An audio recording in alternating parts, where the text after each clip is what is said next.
Press the bell icon on the YouTube app to never miss a video from News Laundry. Hello and welcome to NL Interviews. Today we have with us senior member of the BJP as well as former External Affairs Minister, Mr. Yashwant Sinha. For the past 3 years, Mr. Sinha has been fairly vocal about his views on Kashmir. Every year since the BJP has been in power, he's been travelling to Kashmir with a group of 5, the Concerned Citizens Group, who've spoken to a cross-section of people, locals, businessmen, tradesmen, politicians, as well as separatist leaders. And at the end of each trip, they've filed a report to the centre, making recommendations based on their observations in Kashmir. Today, we'll be talking to Mr. Sinha about some of these observations, as well as the consequences of these reports with the centre. First of all, welcome to NL Interviews, Mr. Sinha. Thank you. Now, you've had a long-standing relationship with Kashmir, and lately you've been vocal about it. I would just like you to tell us a little bit about this relationship that you have with Kashmir.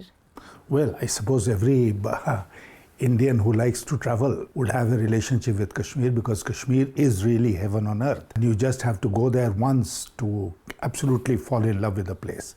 But, my recent outings have been more from the point of view of bringing peace in the troubled valley, or let's say the troubled state.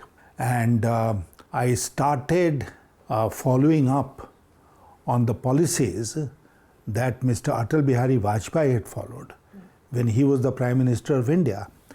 And I was pleasantly surprised when I went to Kashmir at the height of the unrest there last year.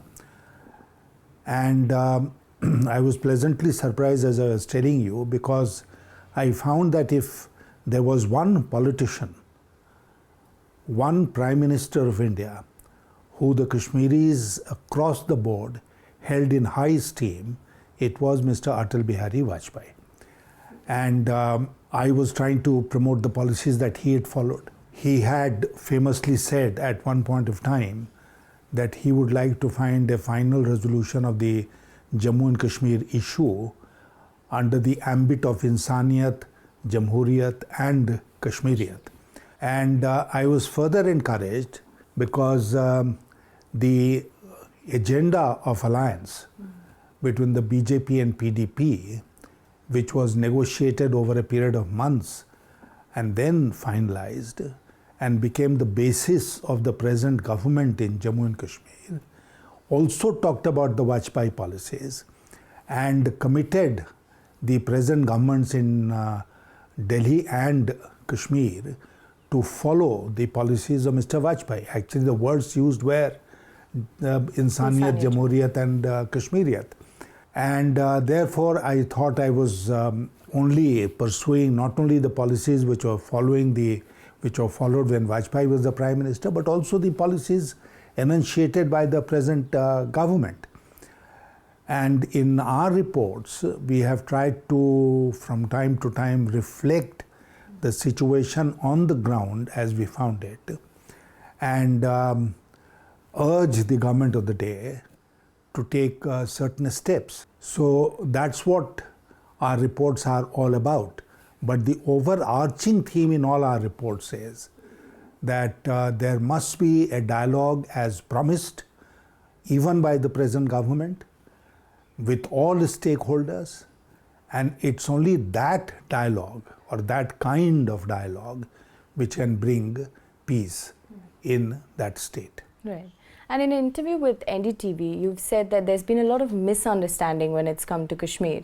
Now, if you could just articulate the terms of this misunderstanding. We noticed, for instance, when we interacted with a very large number of organizations, associations and individuals, that somehow the Kashmiris appear to be trapped in history. And that history is the history of 1947-48 going on to 52-53.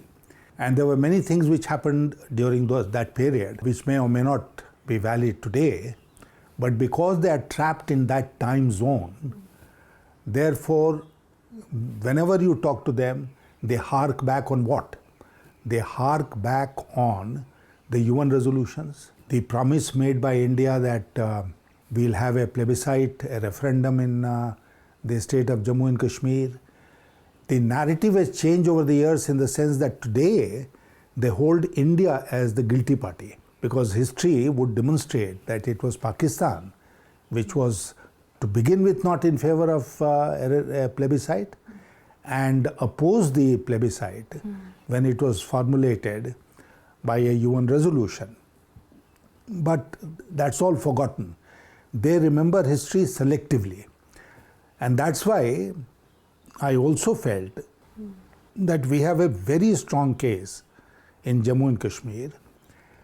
All that we need to do is to explain it properly to the people and remove their misunderstandings. To the Kashmiri people. Kashmir, Jammu, all these people, Ladakh, everywhere, we need to dispel the misunderstandings. And I remember telling many of my interlocutors that in a discussion, you might disagree with my interpretation.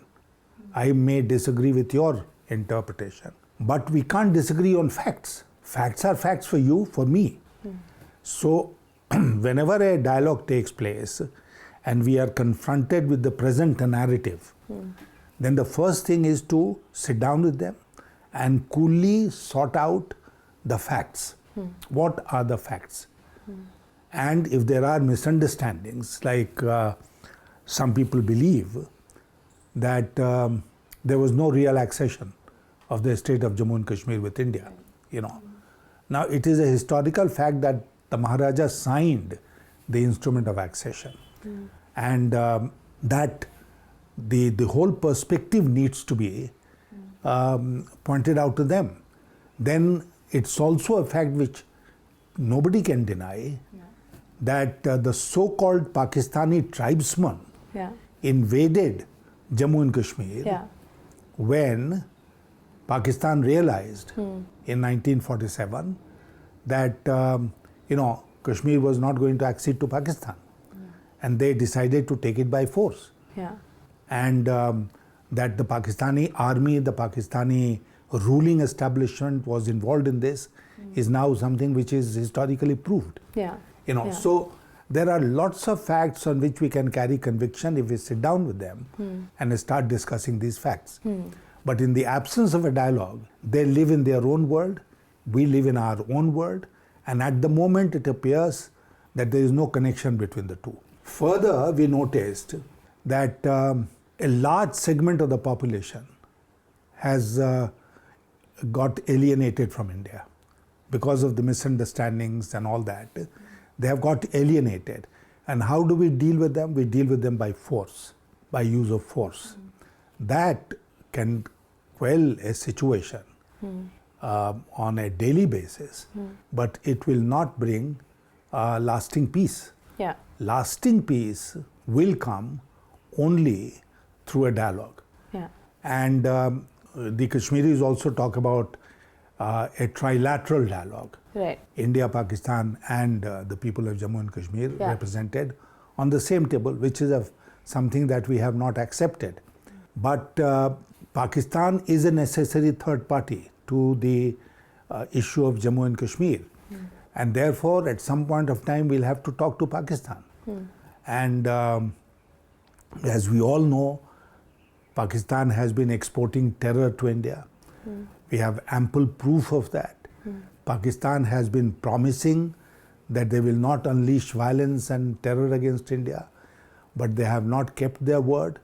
So with Pakistan also, whenever a dialogue takes place, we must first agree on the facts. What are the facts? And let's put the facts on the table from both sides, sift the facts, agree on the basic facts, and then have a discussion. And speaking of Pakistan, a Greater Kashmir article had quoted you saying that it's a well-known secret that separatists are receiving funding from Pakistan. Yes. And when it is such a politically charged movement which includes very strong voices from India and Pakistan, what does it mean for Pakistan to be funding separatists? You know what the Kashmiris' interpretation of this is? They say we have a freedom struggle in our hands. And we don't care where the money comes from. Wherever the money will come from, we'll accept because we want to further our freedom struggle. Yeah. And then they say that in your freedom struggle, that means India's freedom struggle, didn't you receive financial assistance from wherever it came? That is one interpretation. Yeah. It is an extreme interpretation. Yeah. We have the laws of the land. Yeah. The laws of the land are being applied. Let them be taken to their logical conclusion. And I can say this to you with a degree of assurance that nobody is going to mind if the law takes its course. Do you think the centre has had a hardline approach with Kashmir in the past 3 years? I mean, just in this year, more than 100 militants or quote-unquote terrorists have been killed in the valley. Now, do you think this is a hardline approach? And if it is it counterproductive to what Kashmir has been talking about? You know, the present Mehbooba, the PDP, BJP government was sworn in, I think, 2.5, 3 years ago. Yeah. And I have quoted to you from the text of that. Yeah. The text of the agreement or understanding makes a number of promises. I would say perhaps none of them have been kept. We have failed insofar as we have not implemented the agenda of alliance on the ground. And the most important part of it was starting a dialogue with all concerned, Yeah. including the Hurriyat. It's Yes. mentioned there. Yeah. So that we have not done. Now, some people here say that you can ignore the Hurriyat. Ignore it if you can. I am no advocate of the Hurriyat or anybody else, certainly not the militants or those who promote the militant line. But if we can talk to the Nagas who have taken up arms against India, still hold their arms, we can talk to other disaffected elements in this country, then why can't we talk to what we consider our own people in Jammu and Kashmir? Right. So that is the whole issue today. Do we want, as you said, to follow the hard line? How many terrorists or militants we shall kill? Everyone in Kashmir was saying, you kill one, you'll have 5 more. 5 more, yeah. And, you know, I mean, it will take a lot of time for me to tell you various sob stories, sad, tragic stories that one hears, of kind of treatment which has been meted out to young people, you know, young lads of 14, 16, who had nothing to do with the terrorism, but were arrested and put in prison with the hardcore militants and came out as militants, came out as jihadis, because there were no juvenile homes. So you arrest juveniles. In the rest of the country, they'll be kept in juvenile homes where there will be an opportunity for them to reform. In Kashmir, it doesn't happen. So the hardline approach is counterproductive. Hardline approach has always been counterproductive. And we belong to the country of Gandhi and Jayaprakash and Buddha. And violence, state violence, has never been a preferred option of state policy. It has always been love, understanding, dialogue, and resolution of issues through the democratic process.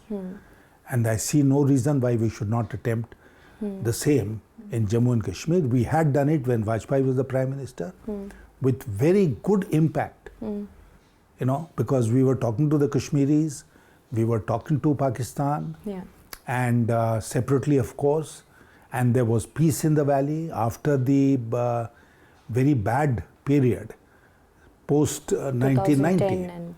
No, 2010 came later, but the beginning of the present unrest, the militancy in Kashmir, goes back to 1989-90, you know, and we've had, when we came into government in 98, it was a very bad situation in Jammu and Kashmir. And therefore, the statesman that Mr. Vajpayee was, he realized that peace can be established only through the process of dialogue. And you, as many others in the valley, have maintained that the issue of Kashmir is a political one. Now, there is someone like Zakir Musa who's come out and fearlessly preached, explicitly preached the Sharia law. He has not just gained support among the armed rebellion in Kashmir. Every Friday at a Jamia Masjid stone pelting protest that happens, Musa is the name that rings. Now, the common man is also calling for Musa. The armed person is also calling for Musa. Does this influence of Sharia law change the pattern that it has followed as a political issue? It is not merely Musa. Over a period of time, the youth has been radicalized on the basis of religion. That also is a factor. Yeah. And Musa has emerged, but I think in many cases we overestimate Musa's influence. And you must also remember that the Indian media revels in showing pictures of somebody carrying a Pakistani flag, Right. somebody carrying an ISIS flag, yeah. somebody making, raising slogans which are disagreeable to us. And Kashmiris laugh at this, you know. They say that sometimes the media people come and pay money to a young person and even give him a flag and say, please take it out when our cameras are ready. And then they have got used to, what shall I say, teasing us. Yeah. They tease us with these slogans, these demonstrations of Pak flags and ISIS flags and these slogans. So I wouldn't take that very seriously. The more serious issue is the alienation of the youth. The more serious issue is the complete lack of understanding of the history of Kashmir after 1947. And they have been fed facts selectively, and therefore they have this narrative. And we are trying to tackle this by force. But increase in Islamic radicalization is something you have It is noticed. a reality. Yeah. And how do you think that's going to shape the freedom struggle, as they would call it? No, it is a mix, but I personally would feel that even today the majority of people in Jammu and Kashmir, and especially in the Kashmir Valley, are for peace.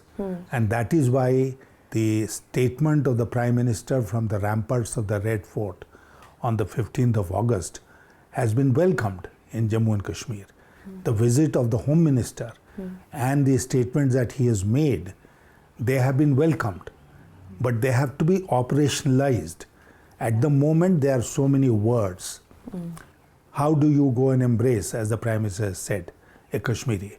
Do you think that's the pattern that's been there? Just a lot of words, but nothing really materializing? It has to be concretized in terms of action. And therefore, as I said, the dialogue process has to begin, and not in the manner in which, unfortunately, the Home Minister said, I welcome anyone who is prepared to come and see me. No.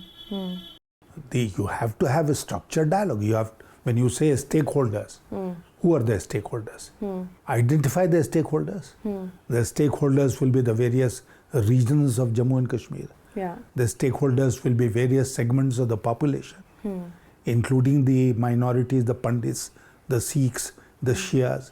The stakeholders will be the economic stakeholders, businesses, tradesmen, hoteliers, etc. The economic, then there will be intellectuals, professors, professionals, and all these people. The civil society, which is a very large number in all parts of Kashmir, they'll have to be engaged. So we'll have to identify the stakeholders, and it will be a large number. And we'll have to then patiently talk to them, begin the dialogue process and talk to them. You know, talk to them means, as I said, engage them in a conversation. Get the facts right on both sides. Proceed on the basis of the right facts, and see then what happens. And I am convinced, and I'm telling you with full conviction, that if the government of India were to announce that we are going to have a structured dialogue with the stakeholders in Jammu and Kashmir if they were to make this announcement tomorrow, peace will return in the valley. And why do you think the Hurriyat refused to attend the all-party delegation, but Mr. Gilani opened doors to you and your 5-member I team? think the kind of reception that I had in Kashmir, my group had in Kashmir, came largely from the fact that I was a minister in the Vajpayee government. And Mr. Vajpayee is still very well regarded in Jammu and Kashmir. So when I went there, made the announcement that I am not coming on behalf of the government or the party or anybody else, even then we were received. Because people want to hope. People want to find a resolution. And they thought that maybe through my intervention that resolution will come. Now, as I said, they are looking forward to operationalizing the announcement of the Prime Minister and the Home Minister. Yeah. And as I told you already, peace will return to the valley because a human being wants to live in peace. We don't want to live in conflict. And I can say the same thing about the people of Jammu and Kashmir. They want to live in peace. And there is no reason why, like they were on our side in 1947-48 and for many years thereafter, they can't be on our side again. But it has to come from them. It has to come from both sides. Right. From us and from them. And how has the centre met your reports? What has been the response? No, there has been no official response. And there have been, I don't know, there have been reports in the media that our report has been dumped. So obviously it has not received any consideration from the government. Do you think that because you've been vocal about the Kashmir issue, been critical about the current government? I will not guess the reasons. I can only tell you that the reports that we have submitted, and 3 of them, they have not been acted upon. But you're going to continue We'll continue. with the trip? Because the easiest thing in the world, as I told many people in Kashmir, the easiest thing in the world is to give up. Right. In your career, you can give up. In my career, I can give up. You pursue something, you don't find salience, then you'll say, I'll give up. The easiest thing in life is to give up. And I am not the type person who gives up. I'll persist. And what do you make of the track 2 meeting that happened in Dubai this year?